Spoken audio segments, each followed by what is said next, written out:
आज का जो वीडियो है इसमें हम लोग क्वेश्चन नंबर 10 को करेंगे। ऑलमोस्ट यहाँ तक सारे क्वेश्चंस को हम लोग कर चुके हैं। ठीक है, इधर इधर इधर जितने भी क्वेश्चंस है आपके हम लोग कर चुके हैं। सब सम निकालना है और आपका प्रोडक्ट ऑफ जीरो पर डिपेंड करता है। यहाँ पे एक थोड़ा सा सिम्बॉलिक फॉर्म में आपको क्वेश्चन दिया हुआ है, आपको क्वेश्चन को रीड करेंगे। ठीक है, क्वेश्चन क्या है आपका, लिखा है इफ बीटा एंड 1/बीटा आर जीरोज ऑफ पॉलिनोमियल इतना, ये पॉलिनोमियल दिया हुआ है।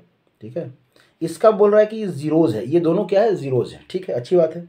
Find the value of alpha and beta, alpha का भी वैल्यू फाइंड करना और बीटा का भी वैल्यू फाइंड करना है। ठीक है, चलिए अब हम लोग क्या करेंगे, सबसे पहले हम लोग है ना, यहाँ पे लिखा है इतना आर द जीरोज, मतलब ये जीरोज हैं। तो हमारे पास दो फार्मूला है, यहाँ पे हमारे पास दो फार्मूला है कि एक होता है सम ऑफ जीरोज। तो आपका अगर सम ऑफ जीरोज का है, एक मिनट इसको थोड़ा सा पतला कर लेते हैं।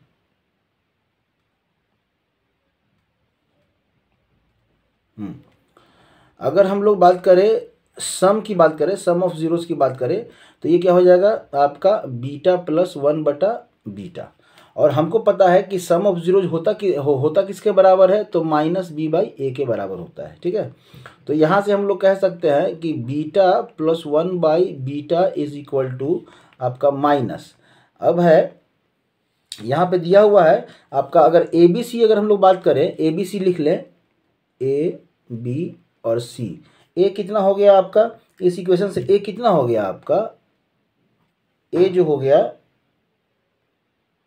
A हो गया आपका अल्फा स्क्वायर प्लस अल्फा।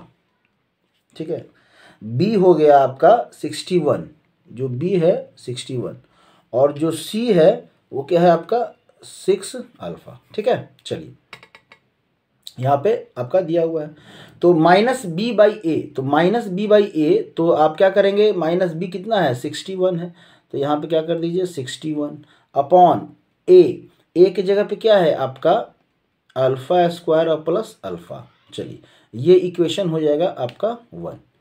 तब है आपका प्रोडक्ट ऑफ जीरोज क्या होता है, तो alpha into beta, alpha beta, तो यहाँ वैल्यू नहीं ले सकते हैं क्योंकि फिर आप कंफ्यूज कर जाइएगा। यहाँ पे क्या होता है, ये आपका दो जीरोज दिया हुआ है तो इनका प्रोडक्ट, तो बीटा इंटू 1/बीटा, और ये बराबर होता है C/A के। ठीक है, तो मतलब बीटा इंटू 1/बीटा इज इक्वल टू C कितना दिया हुआ है 6 अल्फा दिया हुआ है, अपॉन A कितना दिया हुआ है, तो अल्फा स्क्वायर प्लस अल्फा दिया हुआ है। अब देखिए यहाँ से जो है ये कट गया, तो बचेगा कितना 1 is equal to, red pen से ही हम लोग लिखेंगे, 1 is equal to 6 alpha upon alpha square plus alpha. अब यहाँ से अगर हम लोग कॉमन ले तो इसको 1 equal to 6 upon alpha common ले लीजिए और अल्फा प्लस 1, तो ये अल्फा जो है आपका यहाँ से ये भी कट गया, तो आपका जो वैल्यू है वो क्या बचेगा 1 is equal to 6 upon alpha plus क्या हो जाएगा 1।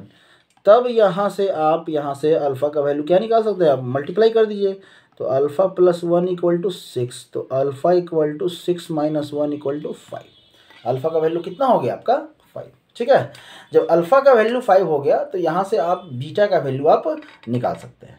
तो बीटा का वैल्यू निकालने के लिए क्या करना होगा, अगर अल्फा का वैल्यू आपको निकल गया है तो अल्फा का वैल्यू जब निकल गया तो हम लोग इस क्वाड्रेटिक इक्वेशन में अगर हम लोग रखें यहाँ पे अगर हम लोग रखें, ठीक है, यहाँ पे अगर रख दें तो कितना हो जाएगा आपका, चलिए अगर इस इक्वेशन को समझें तो 5 का स्क्वायर और प्लस 5, ठीक है, एक्स स्क्वायर और प्लस 61x और प्लस 6 इंटू 5, तो ये 25 और प्लस 5 ये 30x स्क्वायर और प्लस आपका कितना हो जाएगा 61x और प्लस कितना हो जाएगा आपका 30। ठीक है, समझ में आया, कोई दिक्कत यहाँ से नहीं। तो इस तरह से आप यहाँ पे आपका अल्फा का वैल्यू निकल गया। अब आपको बीटा का वैल्यू निकालना है, तो ये क्या है आपके जीरोज हैं, ये क्या है आपके जीरोज है। अब जीरोज निकालना है तो इसको आपको क्या करना है, आपको फिर से वो फैक्टराइज कर दीजिए, फैक्टराइज करके आप यहाँ से वैल्यू निकाल सकते हैं, सिंपल है आपका। तो यहाँ पे हम लोग करेंगे, या यहाँ से भी आप निकाल सकते हैं, आप एक काम कीजिए, यहाँ से हम लोग निकालते हैं इसका, इस इक्वेशन को लेके चलेंगे। चलिए ध्यान दीजिएगा यहाँ पे बीटा प्लस, तो यहाँ पे क्या हो जाएगा आपका, अगर हम लोग बात करें beta square plus 1 upon beta is equal to -61 upon कितना हो जाएगा 5 स्क्वायर प्लस 5। ठीक है, तो ये हो जाएगा आपका beta square plus 1 upon beta is equal to -61 upon ये आपका हो जाएगा 30। ठीक है, ये मल्टीप्लाई कर दिए तो 30 बीटा का square plus 30 equal to -61 beta, बात बराबर ही हो गया। वो करके करेंगे तो भी यहाँ पे आपका यही क्वाड्रेटिक इक्वेशन आपका आएगा। ठीक है, ये +61 बीटा और प्लस कितना हो जाएगा 30 इक्वल टू 0। अब यहाँ से फाइंड कर लीजिए वैल्यू। तो अगर इसको स्प्लिट करेंगे तो इस तरह से स्प्लिट करना है कि इसका जो मल्टीप्लिकेशन हो, मल्टीप्लाई करेंगे तो इसके प्रोडक्ट के सी के बराबर हो, और जब सम करेंगे तो 60 इसके 1 के बराबर हो। ठीक है, अब किस तरह से इसको हम लोग मल्टीप्लाई करेंगे बताइए। इसको फैक्टराइज कर लीजिए। फैक्टराइज करने के लिए हम लोग को क्या करना होगा, यहाँ पे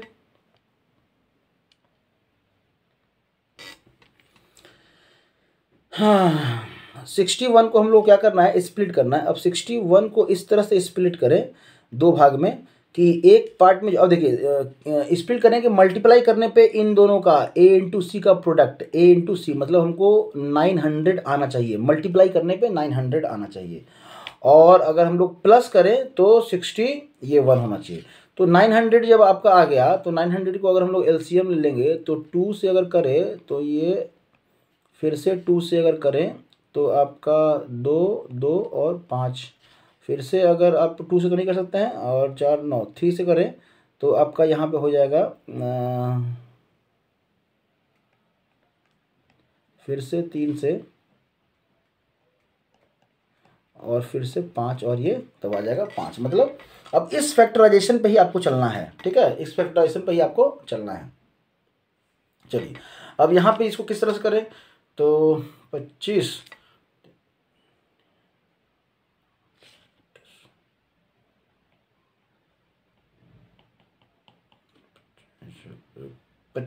अगर यहाँ से 25 और 36 अगर लेके चलें तो आपका हो जाएगा 25 चौके 100, 25 छक्के 150, अब 25 75 90। हाँ ठीक है, अब देखिए स्प्लिट जो हम लोग करेंगे तो यहाँ पे 25 और इसको एक साथ कर दीजिए। ठीक है, तब क्या हो जाएगा आपका, यहाँ पे आप इस इक्वेशन को लिख सकते हैं,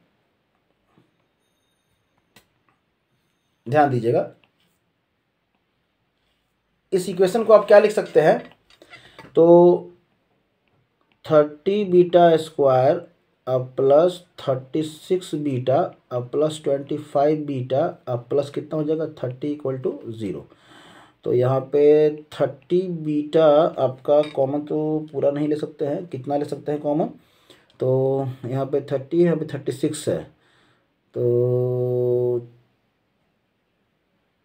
अगर बीटा तो लेंगे ही, 30 और 36 में क्या है, 2 से करें तो यहाँ से 15 और यहाँ से 18, 6 से करें तो 6 कॉमन है ना, 6, तो 6 बीटा अगर कॉमन ले लिए तो यहाँ पे 5 बीटा और प्लस यहाँ पे 6 बचेगा। ठीक है, और प्लस यहाँ से अब आप कितना कॉमन ले लेंगे, तो यहाँ से 5 लेना होगा कॉमन, तो यहाँ बचेगा आपका 5 बीटा और प्लस 6 इक्वल टू क्या हो जाएगा 0।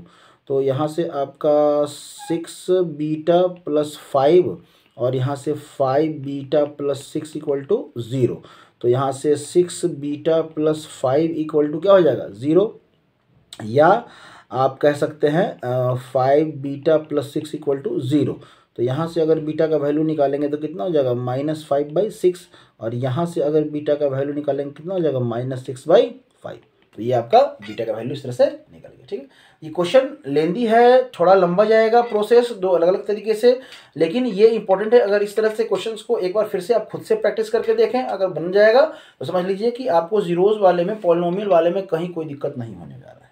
ठीक है, कोशिश करें, बनाएं, नहीं समझ में आए आप मैसेज करें, कोशिश करेंगे नए नए वीडियो के साथ आपके प्रॉब्लम को सॉल्व करने का। ठीक है, थैंक यू।